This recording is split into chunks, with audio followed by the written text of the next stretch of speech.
It wasn't the scream that woke me. It was the whisper. The kind that slips into your bones before your mind can catch up. That night, something in the dark reached for me, and it had my daughter's voice. If you've ever felt a chill run through your chest, not from fear but from knowing something is terribly wrong, then keep watching. You'll understand. Because this isn't just about fear. It's about how I took their silence and turned it into fire. I'm Liora Hayes. I'm 34. I teach art at a public school here in Asheville, North Carolina. Single mom, still paying off my student loans, and doing my best to raise a girl who loves colors more than monsters. But back then, I wasn't painting hope. I was trapped inside a frame I didn't draw, just trying to keep my daughter from disappearing inside it. It started 3 weeks ago. Midnight. The kind of southern summer night where the air hangs thick, windows fogged over from the inside. The ceiling fan spun lazy circles above me, humming like a warning. Talia had been tossing in her sleep, murmuring nonsense, and then she sat up. "Mommy." Her voice was barely there. "Uncle Reed said don't tell you about the games." Her little hands clenched the blanket like she was holding back a scream. I sat up fast. "What games?" I whispered, brushing her curls back. Her skin was damp. She wouldn't look at me. She shook her head, almost violently. "He said you'd get mad if I told." My heart sank into my stomach. I pulled her into my arms, but she stiffened. Her body was tense, like she didn't trust even that. I could feel her heartbeat against my chest, fast, wild, scared. My mind flashed through every memory of Reed, his rough laugh, the way he always joked about kids needing to toughen up, the way he'd stare a little too long at Talia sometimes, like he was studying her. I wiped her tears, kissed her forehead, whispered, "You're safe now." But even as I said it, I wasn't sure I believed myself. By morning she wouldn't talk about it. Just clung to her sketchbook, eyes down, lips shut. She took it everywhere, like it was a shield. I didn't push. I just watched. At breakfast, I found a page sticking out of the back of the sketchbook. I eased it out without her noticing. A shaky drawing, done in charcoal. A tall man, his face scratched out with brutal, angry strokes. Over the figure, in clumsy, uneven letters, "Don't talk." My hand went cold. The drawing was surrounded by messy red crayon lines, almost like bars. I flipped to the next page. A cabin. Our old family cabin near Bent Creek. The trees were drawn like claws, and the last page, just the word "help," written over and over, pressed so hard the pencil ripped through the paper. I tried to steady my breath. "What did they do to you?" I whispered to myself, fingers trembling. Outside, the wind kicked up. The wooden swing on our porch creaked once, slow, like someone had just left it. I glanced toward the window. Empty. But I couldn't shake the feeling. We'd left that family cabin months ago. No one should have been out there, but her drawings said otherwise. I wanted to tell myself she was just scared of nightmares, that Reed was rough but not cruel. That maybe, just maybe, my daughter had misunderstood. But my gut knew better. Later that night, after Talia fell asleep curled into a ball, her sketchbook clutched to her chest, I stood by her door for almost an hour, just listening, to the silence, to the memories pressing at the edges of my mind. And then I remembered something I hadn't let myself think about in years. When I was about Talia's age, I had nightmares too. Drawings my mom threw away, scratches on my arms I blamed on trees, and Reed, always there, always watching. But unlike Talia, I never told anyone, because no one ever asked. This time would be different. The next morning I called in sick. I wasn't going to wait for another whisper in the night. I needed answers. That's when the phone rang. It was Mara, my mother. Her voice sharp, clipped. "You're still bringing Talia to the family weekend, right? Everyone's expecting you." I hesitated. "I'm not sure she's feeling up to—" "She's fine. You're overthinking again. You always do." There was something in her tone that stopped me. Not concern, not motherly warmth, control. "I'll think about it," I muttered. "Don't make this harder than it needs to be, Liora." Click. I stared at the screen, heartbeat drumming behind my ribs. The family weekend, at the cabin, where it all began. Talia appeared behind me, eyes still puffy from sleep. She tugged at my sleeve. "Do we have to go, Mommy?" Her voice cracked. I knelt down, held her face gently in my hands. "No," I said softly, "not unless you want to." But I knew, deep down, I knew I'd go anyway, because if I didn't, I'd never know what they did to her. And that was the moment I realized something about that night didn't add up. And whatever it wasn't over. The hallway at school always smelled like dry erase markers and pencil shavings, but that morning it felt different. Like the walls were leaning in just a little, watching. I slipped into my classroom early, the lights still half dim from the auto timers. The quiet should have been comforting, but my nerves twitched with every creak in the floorboards. I locked the door behind me, double-checked it out of instinct. Talia's sketchbook felt heavier than usual in my tote bag, like it knew I'd seen too much, or not enough. I set it gently on my desk. The morning light filtered through the blinds in soft gold streaks, painting lines across the drawings. My fingers hovered over the cover for a long moment before I opened it. Inside, more cabins, more shadowed trees. But what caught my eye now were the symbols. A broken clock, its hands spinning in opposite directions. A small square room with no windows, and a figure crouched inside. And that tall shape again. No face. This time it loomed behind what looked like a smaller version of Talia. She was colored in faint blue, everything else black and jagged. "What are you trying to tell me, baby?" I whispered. My nails dug into my palm as I turned another page. There, etched in charcoal so dark it left dust on my fingertips, was a red door. Cracked open just enough to show a hand, just a hand, reaching out. I didn't know if it was meant to be escaping or beckoning. My throat tightened. I'd spent my career helping kids express what words couldn't. Now my own daughter was screaming in lines and shadows, and I was barely keeping up. Behind me, the hallway buzzer buzzed. I jumped. Classes would start in 30 minutes, but I couldn't focus. I needed to know more. I packed the sketchbook back in my bag, hands shaking, just as my phone buzzed on the desk. Mara, of course. I stared at the screen a moment before picking up. "Hello?" Her voice was honey-dipped steel. "You are still coming to the cabin, right?" I hesitated. "Talia hasn't been sleeping well, I think." "She's 8, not an invalid. It's time she stops hiding behind her drawings." My jaw clenched.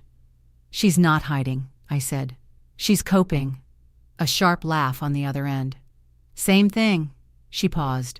I could hear the hum of her espresso machine in the background, always her mid-morning ritual, still controlling every beat of the day from behind her marble countertops.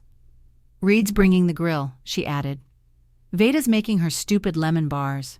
It's family. We don't need drama." My stomach turned.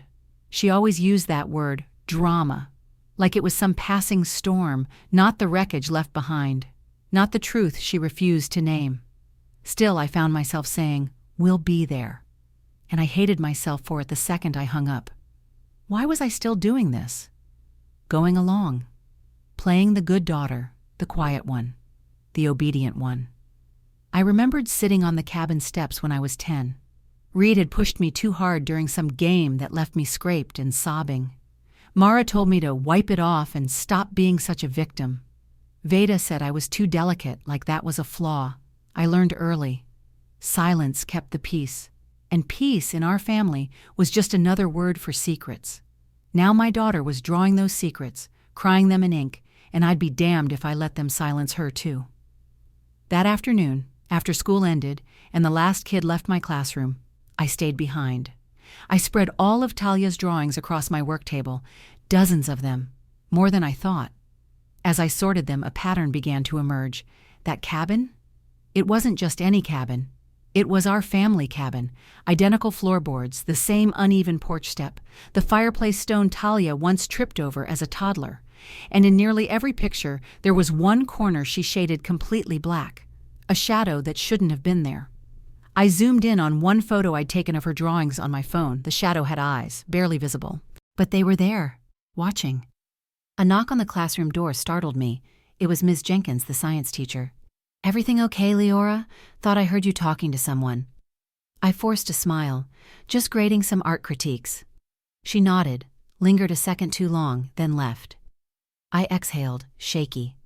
My gaze drifted back to the broken clock Talia had drawn. Something about it gnawed at me. Was it a clue? A memory? Something she saw? Or something that happened at a specific time? Suddenly, I remembered.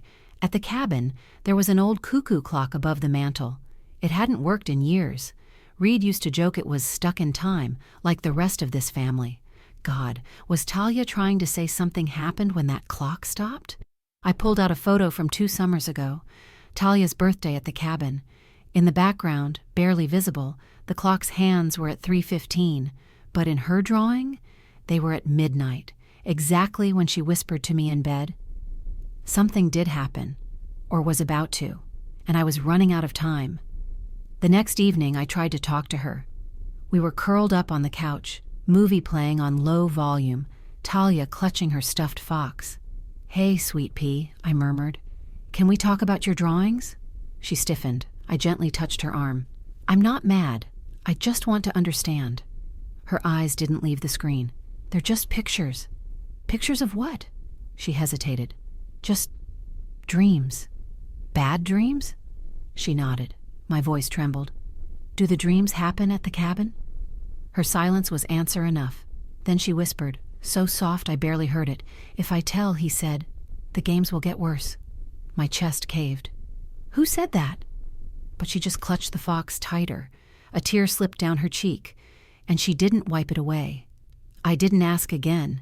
Instead, I wrapped my arms around her and held on. Even as her body stayed still, I could feel the tension buzzing beneath her skin, like she was always bracing for the next game, the next lie.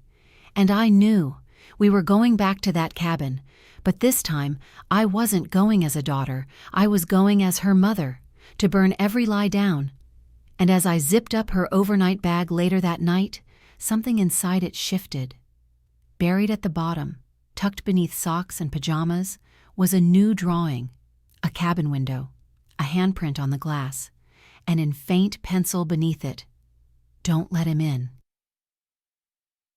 The gravel crunched beneath the tires as we pulled up to the cabin, same as it always had.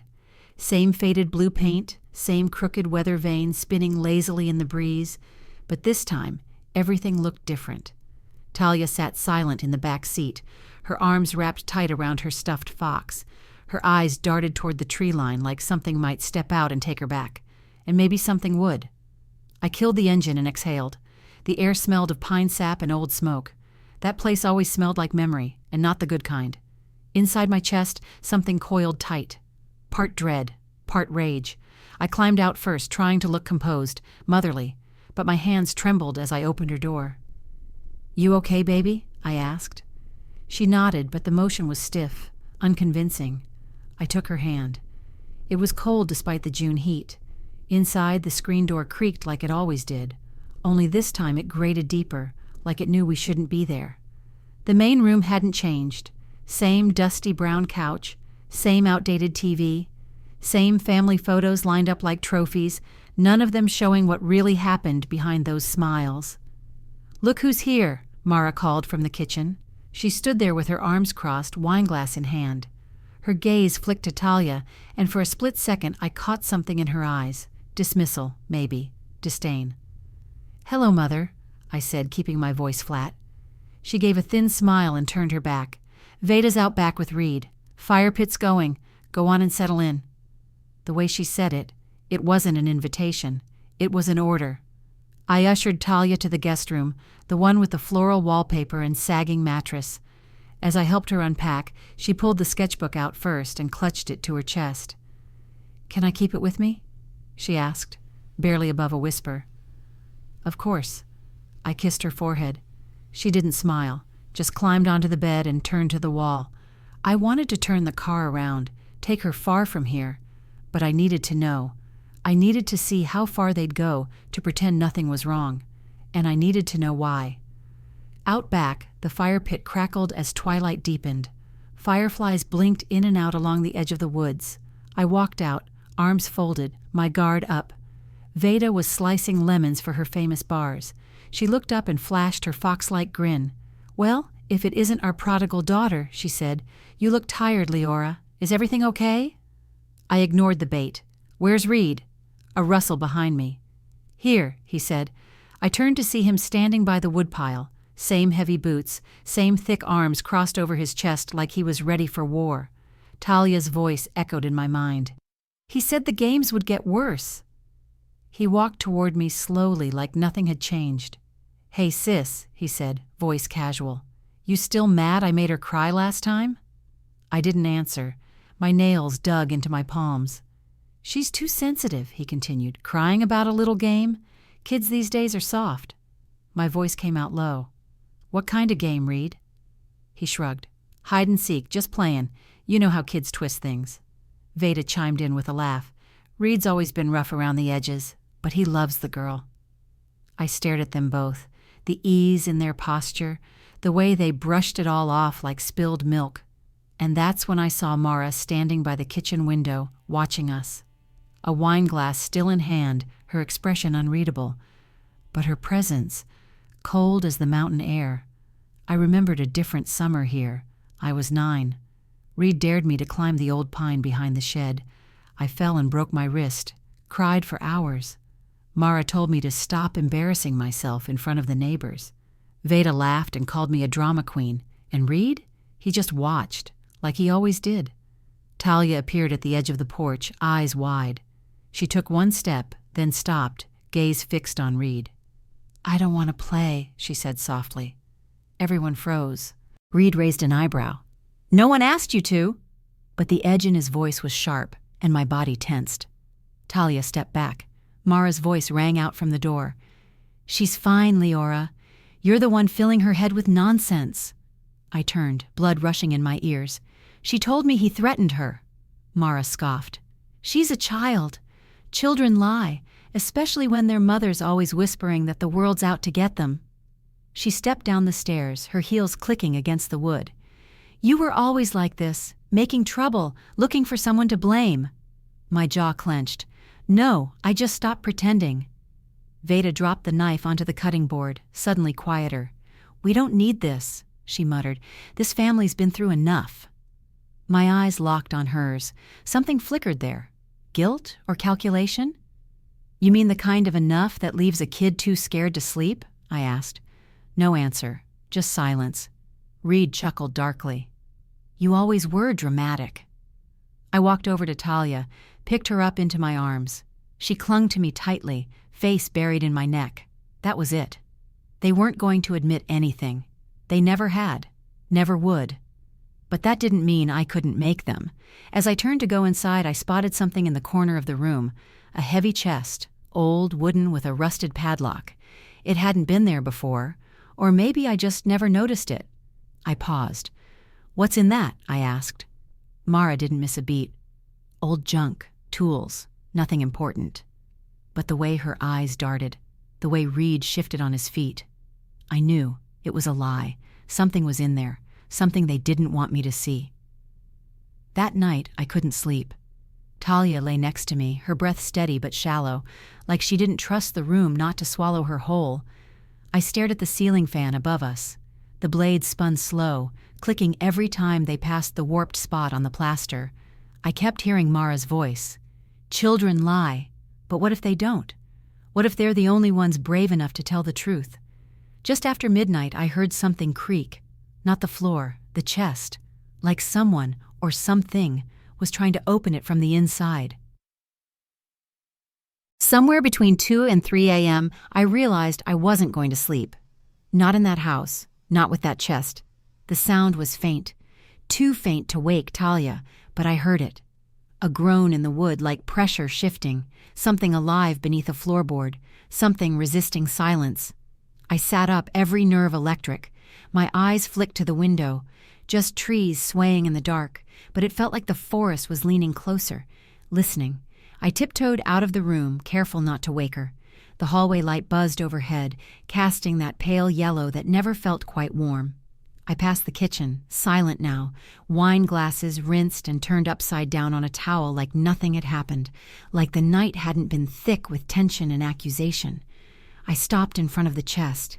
It sat squat and ugly in the corner, the metal lock tarnished with age, but the edges of the wood looked disturbed, scraped, like someone had tried prying it recently. I reached out but stopped myself. No key, no backup, no answers, but I'd find a way in. Later. First, I needed proof. By sunrise, I had a plan. The next morning, I told Mara I was driving into town to get Talia's asthma prescription refilled. She didn't question it, probably glad to have me out of the way. I left Talia with Veda, against every instinct in my body, but I needed time, just a few hours, just enough to take control. Back at home, I pulled the box from the hall closet. It had dust on top, proof of how long it had been since I opened it. My hands trembled as I unlatched the lid and lifted out the tiny black lens, no bigger than a shirt button. A gift from a teacher friend who worked in security, just in case, she'd said. I hadn't known I'd need it for this. My hands shook harder as I pulled up the setup app on my phone. Part of me still wanted to believe I was wrong. That maybe Reed had been stupid and inappropriate but not dangerous. That maybe this was just my old trauma stirring ghosts where none existed. But then I saw Talia's sketch again. The handprint on the window, the red door, and I knew. This wasn't a ghost story. This was real. Back at the cabin by mid-afternoon, I played it off like I'd just had car trouble. Still driving that old beater? Reed smirked when I walked in. I didn't respond, just smiled thinly and went straight to the guest room. Talia was curled on the bed with her fox, eyes closed, not sleeping. I mouthed, "It's okay," and knelt beside her. When she left to brush her teeth before dinner, I slipped the camera into the top corner of the bookshelf, aimed diagonally toward her bed. It was almost invisible. I tested the angle. It caught the door, the bed, most of the room. It would work. I turned on the recording and whispered, "Let's see who you really are, Reed." That night I barely touched my food. Mara grilled steaks. Reed told some story about his time in the army that ended in a laugh too loud for the tension in the room. Veda brought out her lemon bars like it was some damned celebration. Talia stayed quiet. Her eyes barely left her plate. She kept tracing the edge of her fork with her thumb over and over like she was grounding herself. After dinner, I took her into the guest room and closed the door. "You okay?" She nodded but didn't speak. "I'm staying up with you tonight," I whispered. "Just for a bit. Until you fall asleep." She curled into my side and we watched the ceiling again. That slow, ticking fan. The hum of crickets outside. I kept my hand on her back, gently stroking. Eventually, her breath slowed, but mine didn't. I waited until her chest rose in that deep rhythm only sleep can bring, then carefully pulled myself away. I grabbed my phone from the nightstand, slipped into the hallway, and stepped out onto the back porch where the signal was just strong enough. I loaded the live feed from the camera app. Nothing yet, just her still body, the blankets rising and falling. I watched, waited. Half an hour passed, then 45, then the doorknob turned, my body locked. Reed stepped into the room. He didn't knock, didn't hesitate, just walked in. On the screen, I saw Talia stir but not wake. He leaned over her, too close. His hand hovered near her shoulder, and then I saw his lips move. The camera didn't catch the sound, but the words were clear enough. "Don't say a word, or I'll make sure your mommy never sees you again." My breath caught. Talia whimpered and curled tighter. Reed stepped back and left the room. I froze. The rage that hit me. It wasn't loud. It was cold. Surgical. A switch flipped inside me. I was done waiting for them to hang themselves. I was going to cut the rope. I stepped back into the room, made sure Talia was still asleep, and sat at the edge of the bed. I played the clip again. Again. Each time the image of him standing over her carved itself deeper into me. He meant it. He'd done this before, and he wasn't going to stop. But what struck me the third time was something I hadn't noticed before. Just outside the door, before Reed walked in, there was a flash of movement, a shape passing by the hall. Someone else had been watching. Someone who didn't intervene. Someone who let it happen. I paused the frame, enhanced the image as much as I could. The shape was too blurred, but tall, narrow, almost familiar. I knew that posture, Veda, she'd seen, and walked away. My stomach turned. This wasn't just Reed. This was a family operation, an ecosystem of silence. And now I wondered, what else had they walked away from? What else had they hidden in that chest? I knew I couldn't confront them yet, not without more. But the camera, it was proof. Real proof. I backed up the footage to a cloud folder and emailed myself the link. Then I sat there in the dark, my arms wrapped tight around my knees, watching Talia sleep. She looked peaceful now, but only because she didn't know. Yet. The next morning, I found Veda in the kitchen alone, slicing fruit. She looked up and smiled. Too smooth, too bright. And I smiled back, because I knew, and soon she would too. The next morning, Veda stood in the kitchen, humming to herself as she sliced melon into perfect half-moons.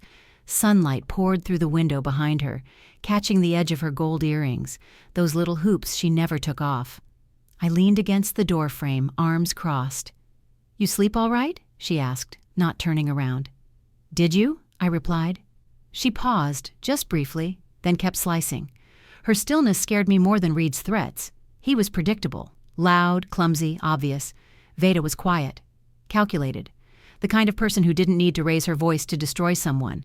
And last night she'd walked past that door. She saw him in Talia's room. She did nothing. I walked over and plucked a piece of melon from the bowl. It was cold, almost too sweet. "I stayed up late," I said casually, "watching something." Veda finally glanced up, her expression unreadable. Anything good?" I met her eyes. "Depends on how you define good."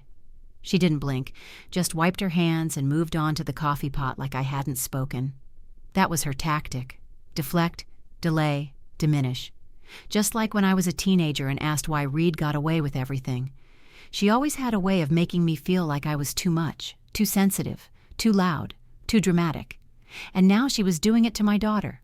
But this time, I had evidence and leverage. I just didn't know yet how to use it. Talia came into the kitchen in her socks, rubbing her eyes. Veda smiled at her like nothing had happened. "Good morning, sunshine." Talia nodded but didn't speak. She walked straight to me, pressing her side into mine like a magnet. Veda poured coffee and looked out the window. "Your mom said you're not sleeping well," she said gently. "Nightmares?" Talia stiffened. I crouched beside her. "You don't have to answer that." But Talia surprised me. She looked up at Veda and said flatly, "Uncle Reed comes in when the lights are off." Veda's hand jerked. The coffee sloshed slightly in the cup. "I'm sure that's just your imagination, sweetheart," she said smoothly. "Reed wouldn't—" I stood. "Don't." Her lips parted, but I didn't wait.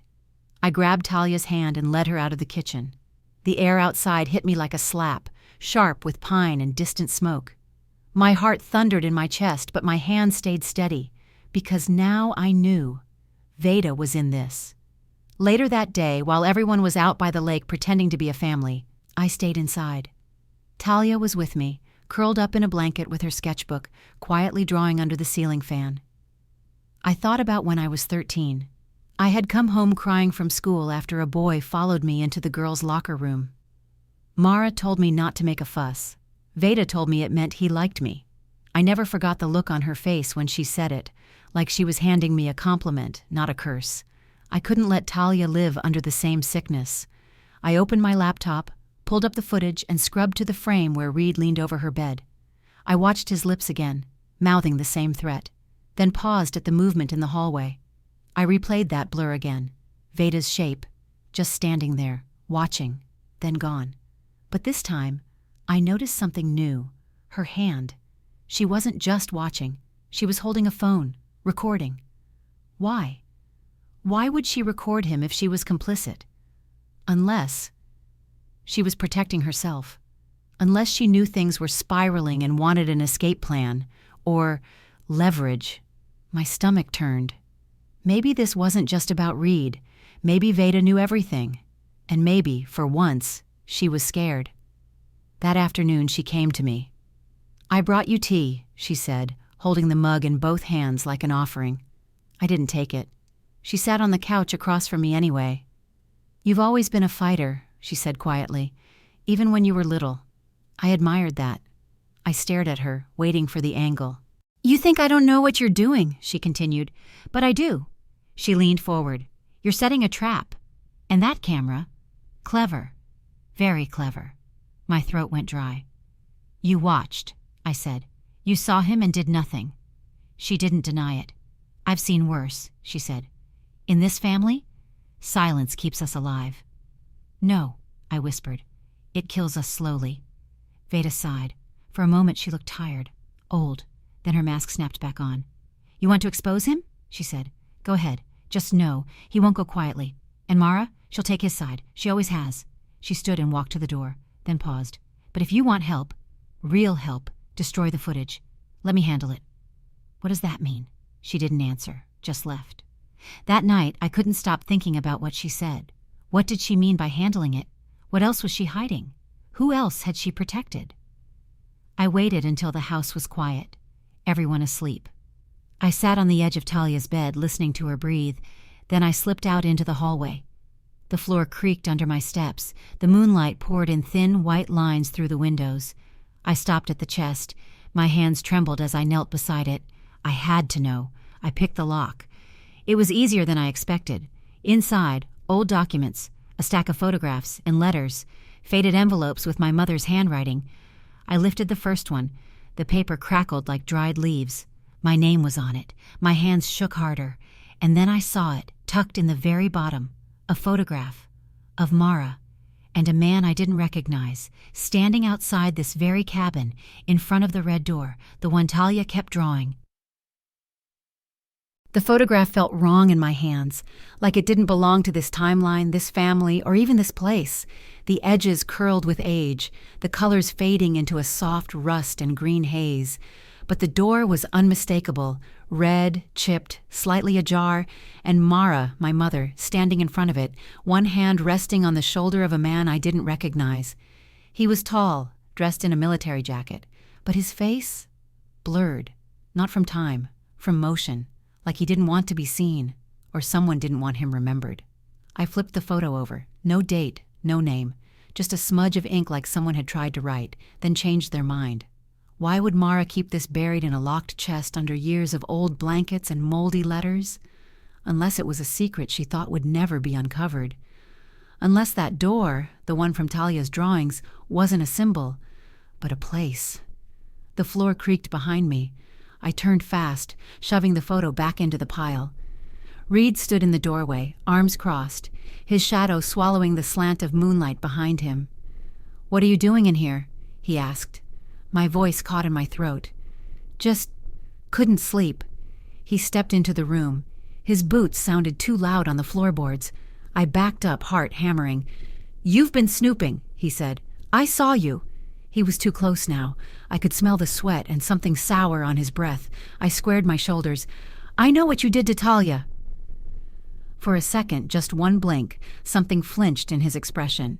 Then he smiled. "That kid's soft. You were too once." The room shrank. My breath thinned, but I didn't move. "I have footage," I said. "You walked into her room. You threatened her. I recorded it." Silence. Then Reed laughed, low, rasped, empty. "You think anyone would believe you over me?" he asked. "Mom's on my side. Veda too, if she knows what's good for her." He leaned close, voice like smoke curling in my ear. "You always like pretending you were better than us, but you're just another broken branch on this family tree." I didn't speak. I just stared. He pulled back. "Delete it, Liora, or I will." Then he turned and left. My legs gave out the moment the door clicked shut. I sat on the floor, heart thudding so loud I thought it might wake the whole house. I knew he meant it. If I didn't act fast, I'd lose control of the narrative, of Talia's safety, of everything. I packed the letters and photo into my duffel. I needed a safe place to look through them, somewhere Reed wouldn't find. I slipped back into bed beside Talia and wrapped my arm around her small frame. She stirred and pressed into me, her body seeking comfort even in sleep. That morning, I made an excuse about needing to pick up supplies from town. Mara barely looked up from her crossword puzzle. "Get some of that lavender hand soap I like," she mumbled. I left Talia with her, only because I knew Veda would be around, and I had a plan. I drove to the public library downtown. The small reading room was empty. The dusty shelves and warm lamplight felt safer than anywhere I'd been all week. I pulled out the stack of letters. Most were mundane, old grocery lists, reminder notes, checks never sent. But then I found one, A letter from Mara to someone named E.H. dated 1991. She wrote, "He can't stay here again. Reed's getting older. He'll ask questions. Veda's nervous. I covered for you before, but this is the last time. Lock the room. Burn the rest." I read it 3 times. Who was that? The man in the photo? Then it hit me. Reed's middle name was Elijah Hayes. The man in the picture wasn't just anyone. He was Reed's father, not mine. That's why he looked familiar and foreign all at once. Why Mara always protected Reed harder than the rest of us. Why she covered for him, again and again. Because he was the living legacy of the man she kept hidden. That cabin wasn't just our family's getaway. It was the burial ground of our sins. And I was the one holding the shovel. Back at the cabin, dusk had settled in thick as syrup. The cicadas hummed in the trees. The fire pit outside glowed faintly. No one noticed me returning, but I wasn't done. There was one place left to check, the red door. I'd never seen it myself, but Talia had drawn it too many times for it to be fiction. I waited until night fell, when the others were distracted by wine and their own denial. Then I slipped around back, flashlight in hand. The wind stirred the trees, branches cracked overhead, every sound made me flinch. Behind the shed, half buried in ivy and rot, was a narrow path. I followed it. It led to the base of the property, near the edge of the woods. And there it was, set into the hillside like it had been built against the mountain itself. A red door, chipped paint, rusted hinges, a padlock that looked old but recently touched. I reached for the handle. It rattled. Locked. I pressed my ear to it. Silence, but a silence that felt heavy, like something inside was holding its breath. What was so dangerous they had to bury it here? What had Mara meant by burn the rest? I didn't try to break in. Not yet.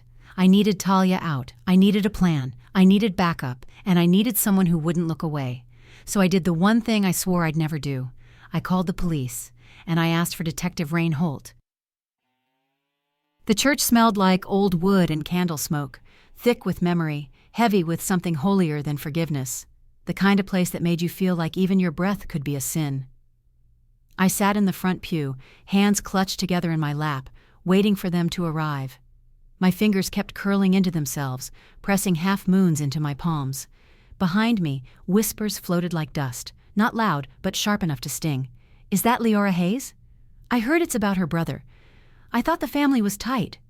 Talia sat beside me, small and quiet, knees pulled up onto the bench. She clutched her sketchbook to her chest like a shield. "You okay?" I asked softly. She nodded, but didn't look at me. I brushed her hair back gently. "Whatever happens, I'm right here, and I believe you." That belief, mine, was the only solid thing in my world now. Everything else, truth, memory, family, had been cracked and gutted and buried under decades of silence. But this was our reckoning. I had proof. I had the footage, and I had run out of time to be afraid. The front doors groaned open. Heads turned. Mara entered first. Dressed in navy like she was attending a wedding, not walking into war. Reed followed, jaw tight, arms stiff. Veda came last, lips pressed into a smile that didn't touch her eyes. They looked like a family. They weren't. They took their seats 3 pews back. I could feel the heat of Mara's gaze boring into the back of my head, like she could will me silent with just a stare, but not today. Pastor Wilkins stepped up to the podium, clearing his throat. "We've gathered today for a special concern brought forward by a member of our community." He glanced at me. A flicker of hesitation. I rose. My knees felt shaky, but my voice came out steady. "My name is Liora Hayes," I said. "Some of you know me. Some of you think you do." The crowd stilled. I turned to face them fully. The chapel lights cast warm shadows across the wooden floor, catching the dust in the air. It felt like standing inside a memory that didn't want to be remembered. "I'm here today not to accuse, but to reveal, to stop a cycle that has gone on for far too long." I reached into my bag and pulled out the projector remote. Connected to my phone, synced to the footage. My heart thudded so loud I thought they could hear it. One wrong move, one technical glitch, and all of this, years of silence, pain, waiting, would collapse. But the image lit up. The video played. Reed's figure entering the guest room. Talia asleep. His looming shadow. His whisper. "Don't say a word, or I'll make sure your mommy never sees you again." Gasps broke across the room. Some women covered their mouths. A man in the back shook his head slowly. Reed stood up. "That's out of context." "No," I said, voice cutting through his protest. "It's not, and there's more." I clicked again. The second clip, Veda in the hallway, stopping, watching, then turning away. The murmurs grew louder now. Confusion. Betrayal. I turned to the crowd. This isn't just about one night. This is about patterns. About a family that hides behind politeness while children suffer in silence. Mara stood abruptly. "This is slander." "No," I said. "This is your legacy." Her eyes narrowed. "You always wanted to ruin us, because you couldn't handle not being the center of attention." I laughed, bitter, sharp. "No. I just got tired of being told I imagined the bruises, that I was too sensitive, that he didn't mean it, that you didn't see it." My hands shook as I held up a folder. "These are letters, from Mara to someone named Elijah Hayes, telling him to stay hidden, to lock doors, to burn the rest." I opened the first page. She knew. She's always known. I remembered being 10, running through the woods behind the cabin, tripping over roots, crying because Reed had shoved me again. I ran to Mara, bleeding. She slapped a tissue into my hand and said, "Don't exaggerate. You'll make him hate you." I'd carried that silence my whole life like a badge of shame, but it was never mine to carry. Pastor Wilkins cleared his throat again. We'll need to investigate." "She's making this up," Mara snapped. "She manipulated that footage. You can't believe everything you see." Veda said nothing. She just sat there, still, blank. But I saw it. The way her hand trembled ever so slightly, gripping the pew. She knew it was over. Then a voice from the back rose above the chaos. "I believe her." It was Ms. Catherine, Talia's art teacher. She stepped forward, eyes shining. "Talia told me weeks ago that someone was scaring her, that she didn't feel safe with her uncle. I reported it, but no one followed up." Gasps again, a ripple through the crowd, then another voice. "My niece said something similar about Reed at a family BBQ 2 summers ago. I heard rumors at the school, but Mara shut them down." Suddenly, the room tilted, a dam breaking. Everything they buried was spilling out. Mara's face went pale. Reed backed away like the walls were closing in, but I stayed standing. Steady, not triumphant, not yet, just clear. The silence had finally cracked. People came up after, some offering hugs, some just stunned. A few still didn't believe me, but that wasn't the point. I didn't need everyone to see, just enough. Later, as we stepped outside, the wind picked up. Cool. Strange for July. Talia tugged my hand and pointed across the parking lot. A man stood near the edge of the trees, not moving, watching. I blinked, and he was gone. But where he'd stood, a single envelope sat tucked beneath the church gate. Inside, a note. All it said was, "Stop digging, or next time it's not just a warning." The note was written in pencil, the kind of shaky scrawl that made it worse, like whoever had written it had time but not control. "Stop digging, or next time it's not just a warning." I stared at it for a long time in the parking lot, the paper fluttering slightly in the breeze like it was trying to wriggle out of my hand. I didn't realize I was holding my breath until it came out sharp and fast. Someone had followed us, watched us, and they wanted me to stop. But I didn't even know who they was anymore. Mara? Reed? Someone else connected to that photo in the chest? Someone from further back? A shadow that had always lived at the edge of this family's bloodline. I shoved the note into my pocket and glanced around the trees. Empty now. But I felt them, watching. Back at the cabin, I kept the windows closed, drew the curtains, triple-checked the locks. I wasn't letting my guard down again, not even for a second. Talia sat cross-legged on the floor in front of the fireplace, her sketchbook open across her lap. She'd drawn the red door again, but this time there were eyes behind it. Tiny, dark eyes, watching through the cracks. "Why do you keep drawing this?" I asked softly, kneeling beside her. She hesitated, then shrugged. "It's where they keep secrets." I blinked. "Who's they?" She didn't answer, just turned the page. The next drawing made my stomach turn. It was the inside of the cabin basement. Familiar details. The stone wall, the broken chair in the corner, and in the middle, a hand reaching out of the floorboards. I didn't say a word. I just wrapped my arms around her and held on, tighter than usual. That night, I heard the knock just after midnight. 3 short taps, not the wind, not a branch, a knock. I reached for my phone with shaking hands and checked the camera feed. Nothing on the porch, but a figure lingered at the edge of the yard, just beyond the motion light's reach. Too far to make out, but too still to be a deer. Fear doesn't always come fast. Sometimes it creeps in slow, like water through drywall, and when you finally see the damage, it's already everywhere. I didn't sleep. I sat by the door with a kitchen knife, listening to every creak and rustle outside, waiting for another knock. It never came. In the morning, I called Detective Holt again. He answered on the second ring. "Hayes." "It happened again," I said, voice dry. "I got a threat. Someone was here." There was a long pause. "I'm coming." When he arrived, he wasn't alone. A younger officer, Rodriguez, stood beside him, arms folded, scanning the property. Holt walked straight up to the porch. "Show me." I handed him the note, still folded. He read it without a word, then nodded. "We'll do a sweep of the property, see if there are prints." Talia peeked out from behind the curtain. Holt softened just a little when he saw her. "She okay?" I nodded. "She's strong. She shouldn't have to be." He looked at me for a long moment, then said, "You've stirred something up, Liora. This goes deeper than Reed." I swallowed hard. "You've found something, haven't you?"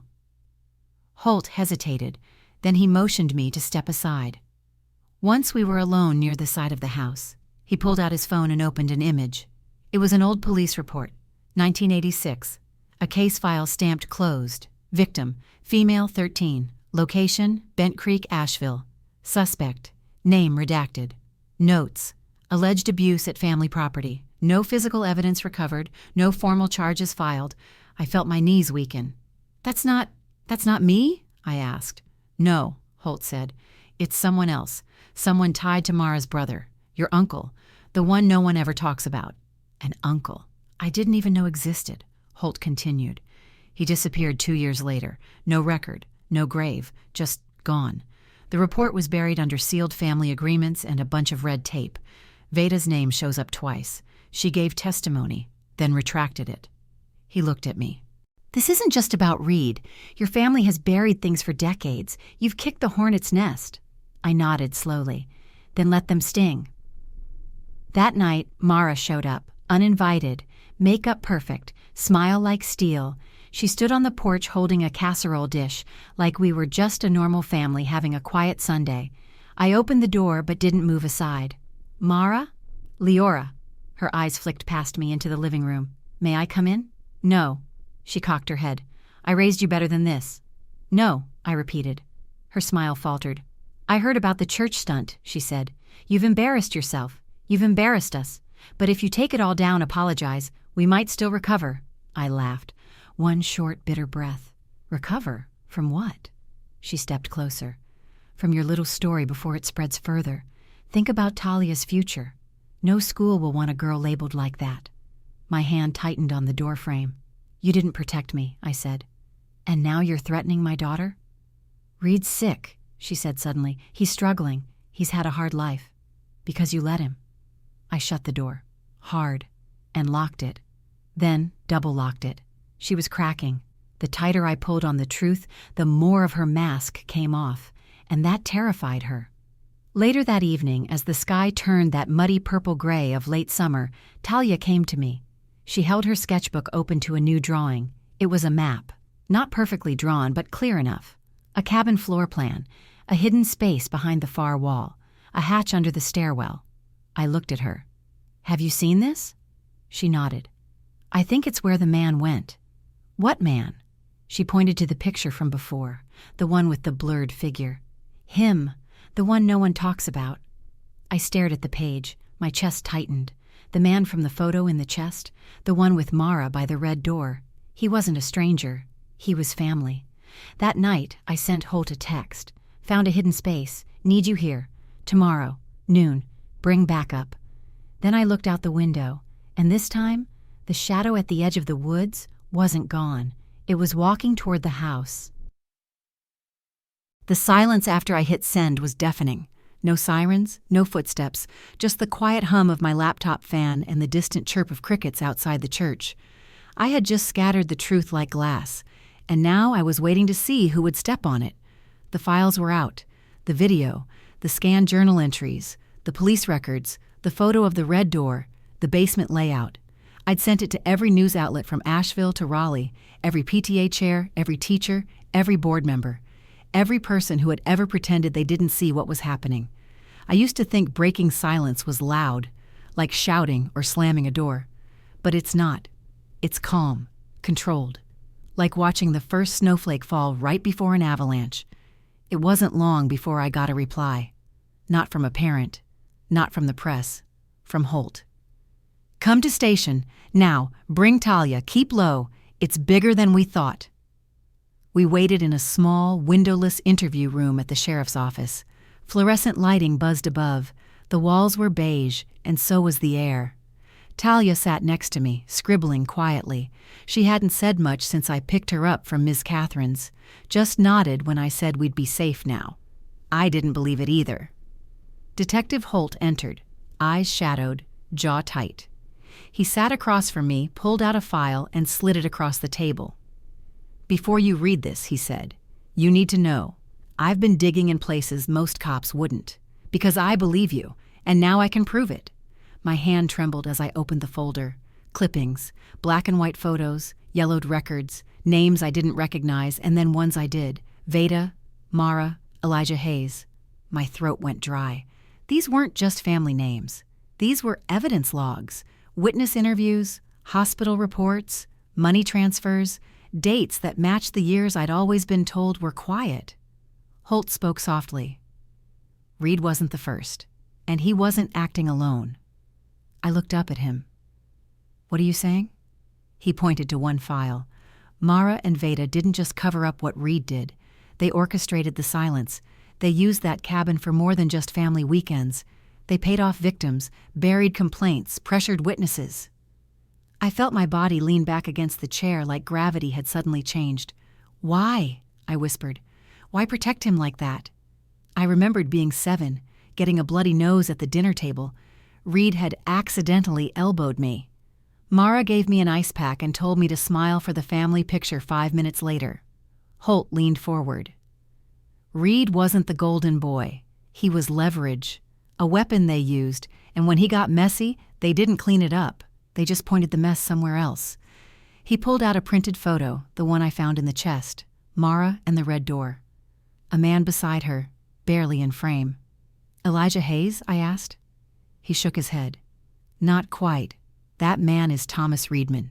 He changed his name in '84, moved to Asheville under a false identity.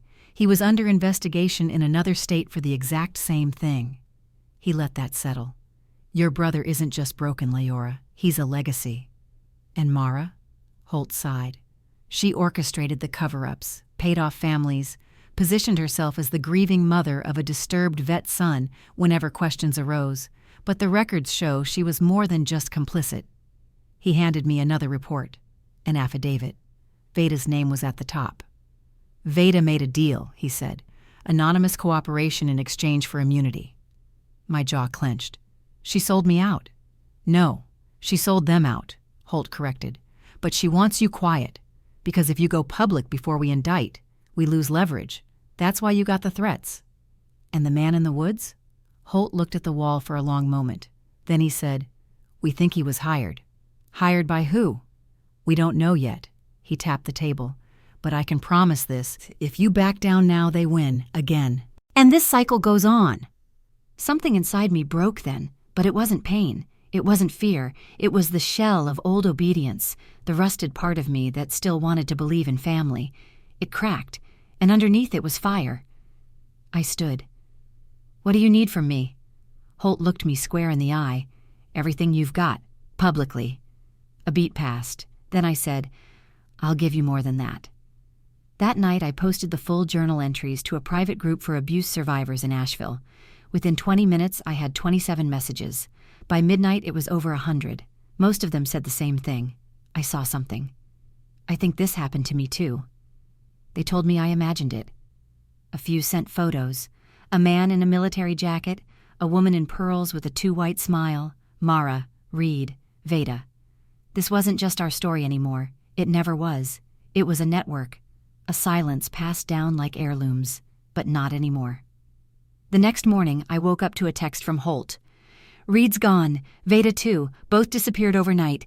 We found Mara's house burned out. No one inside. Get ready. This is the final act. Smoke was still rising when we arrived. The charred bones of Mara's house curled toward the sky like black fingers. The roof had caved in. The windows were nothing but jagged teeth. Everything inside, furniture, records, pictures, gone. But this wasn't a random fire. This was an erasure. They weren't hiding anymore. They were running and burning the evidence behind them. I used to wonder if silence was their strategy, but now I realized destruction was. Detective Holt stood next to the fire chief, arms crossed, jaw locked. She lit it, he muttered. Or Reed did. Either way, this wasn't an accident. They're desperate, I said. No, he corrected. They're cornered, and that makes them dangerous. I turned and looked at the crowd gathering behind the police tape. Neighbors, local reporters, teachers, survivors. People were paying attention now. I wasn't just a whisper in the wind anymore. I was a megaphone.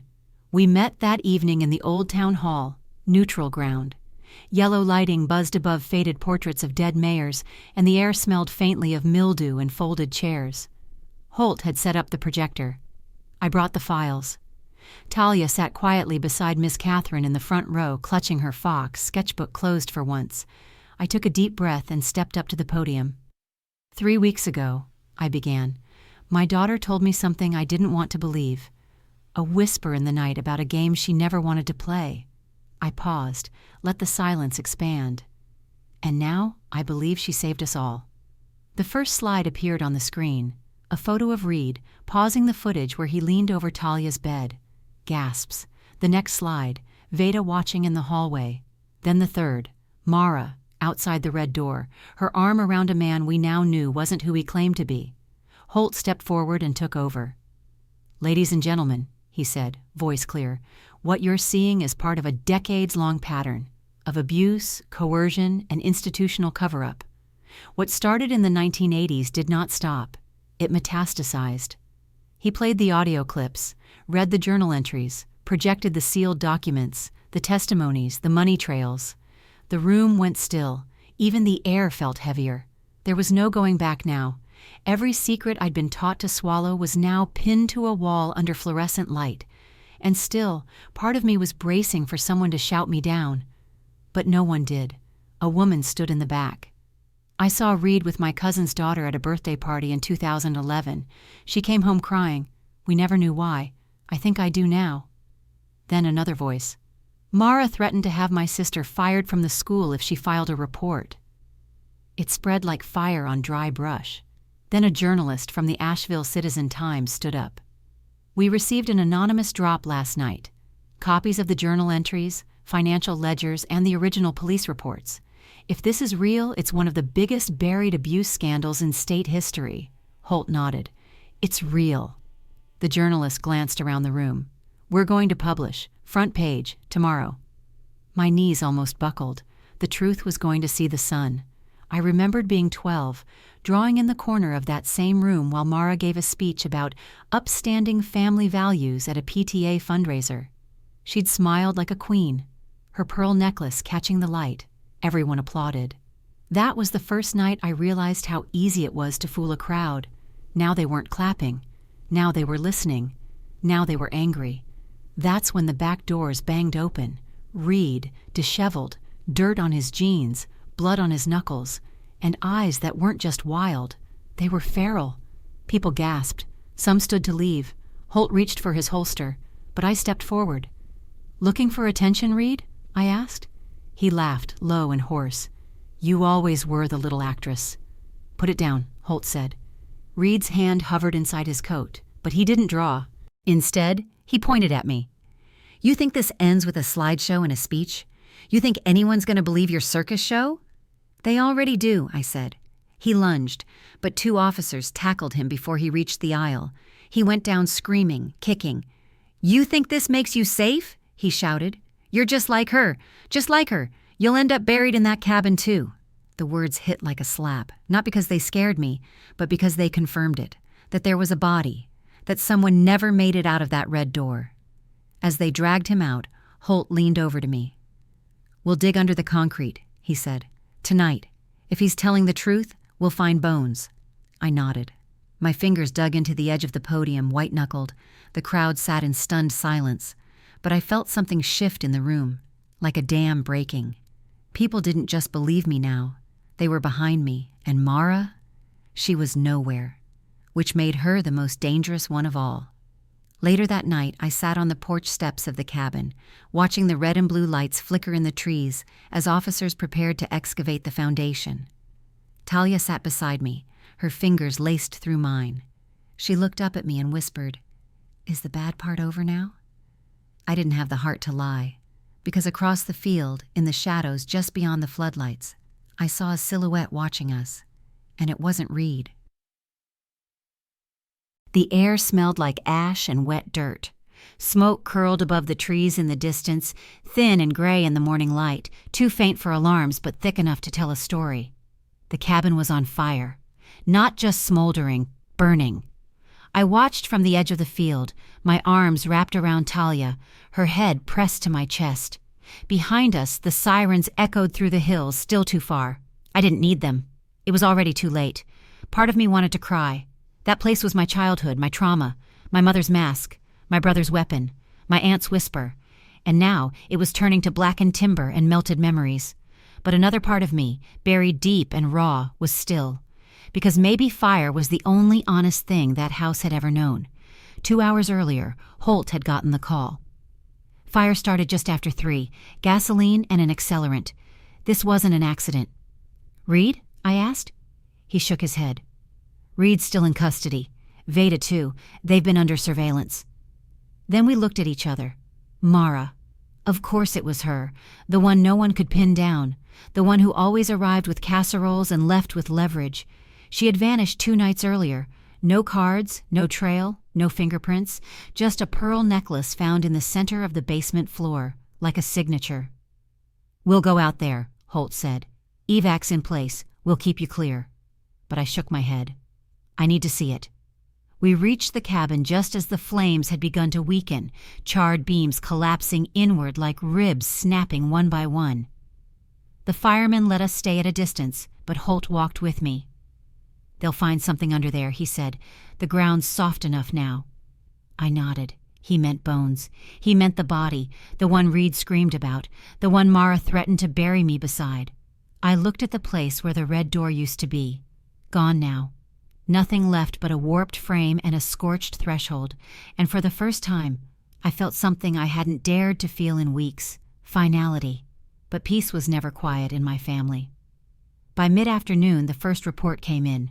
Reed had escaped, not from prison, but en route. The van transporting him from county to central detention was rammed off the road just outside Candler. 2 officers injured, 1 unconscious. He was gone. I felt the chill before the news even hit, like my body already knew something had shifted. Freedom didn't always come with fire. Sometimes it came with a locked door, left swinging open. "They'll find him," Holt said. "They have to." But his eyes said otherwise. That night I didn't sleep. Talia was back with Miss Catherine, her breathing steady, her room tucked in safe. I sat in my living room, surrounded by boxes, evidence, photos, the journal, and something new, a voice recorder. It had arrived by mail that afternoon. No return address. Inside, 1 file. I pressed play. Mara's voice. "You always thought the fire would destroy me, Liora, but fire doesn't scare me. Silence does, and you broke that. So now I break something of yours." Then static, then laughter. Not wild, not manic, controlled, like a warning dressed up as a lullaby. She wasn't just disappearing, she was circling. And she wasn't done. 10 minutes later, my phone rang. Blocked number. I let it go to voicemail. 1 message, 15 seconds of breathing. Then a whisper. "She doesn't sleep as deep as you think." I dropped the phone. Ran. I reached Catherine's house in 10 minutes, banged on the door so hard my knuckles bled.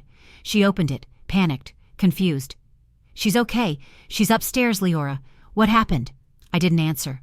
I ran to Talia's room, pushed the door open, and froze. The window was cracked open. Her bed was empty.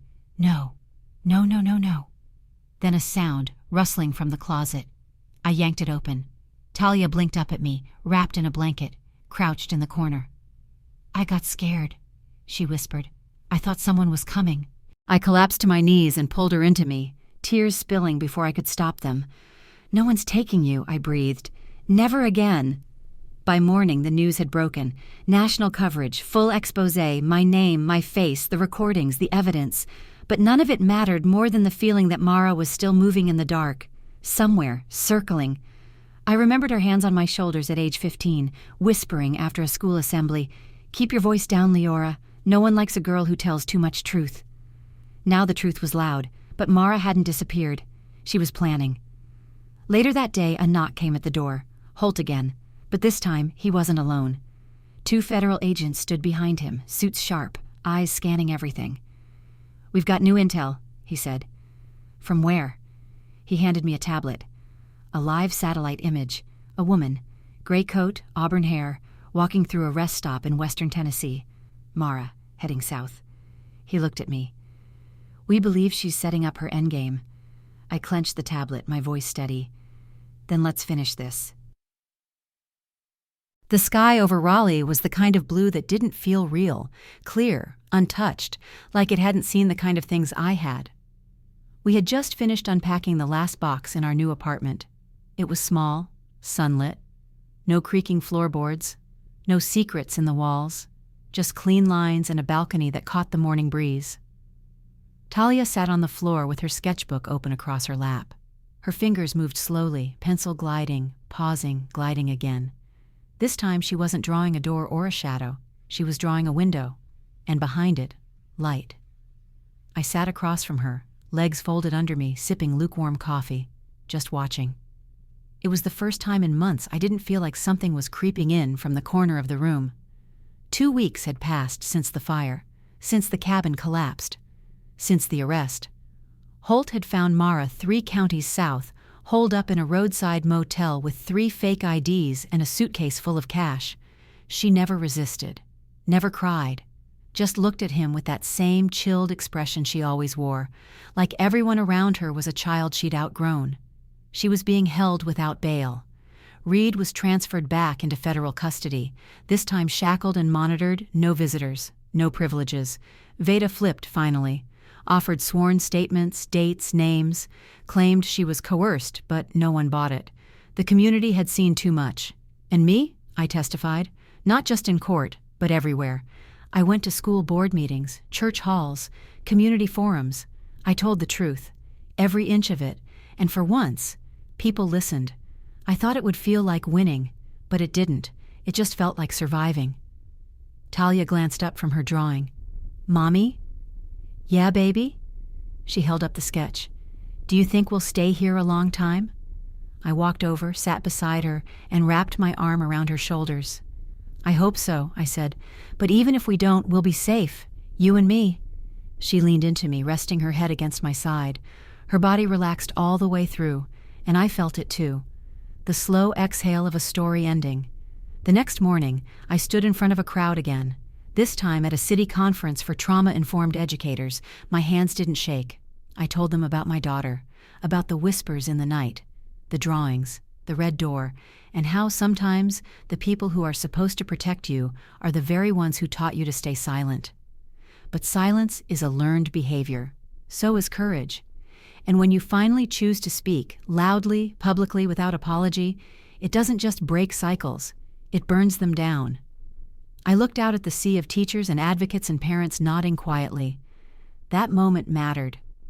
Afterward, a teacher approached me, tears in her eyes. She didn't say anything, just hugged me. I let her. Outside, the sky cracked open with afternoon light. Back home, Talia greeted me at the door, holding a new drawing. This one was simple. A house, a garden, 2 stick figures holding hands, but above them, a sun, bright yellow, smiling. I took it, folded it gently, and slid it into the drawer where I kept everything worth remembering. That night, as we curled up on the couch with a blanket and a bowl of popcorn between us, Talia looked at me and whispered, "I'm not scared of him anymore." I looked down at her. She was smiling. I touched her cheek, felt the warmth of a child who still had her whole future in front of her, and in that moment I knew. This story had always been about her, but it had changed me too. Because sometimes saving someone means standing in front of the fire. Sometimes it means becoming it. Lesson? Silence is where monsters grow, but truth is how we burn them out. So if you've ever been told to stay quiet, to stop asking questions, to sit down and smile while someone else rewrites your story, don't. Speak, even if your voice shakes, especially then. Thanks for watching my story. If it moved you, please like, subscribe, comment, and share it with someone who needs to know they're not alone. And don't forget to check out my next video, more stories of truth, justice, and resilience.